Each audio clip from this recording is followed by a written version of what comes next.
Hey guys, today I have 3D Pad Nubia and I want to show you how I add event to your calendar.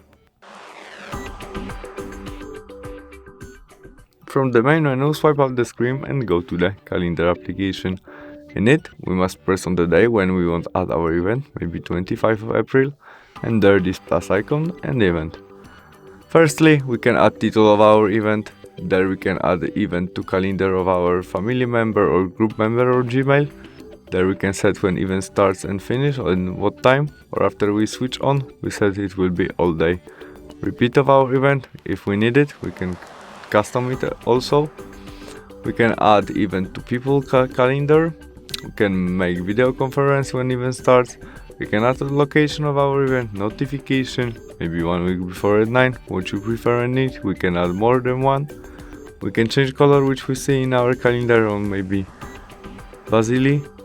Description and attachment to event. When we add all we need and prefer, we press save. And we have it in our calendar right now, right there. Thanks for watching, bye!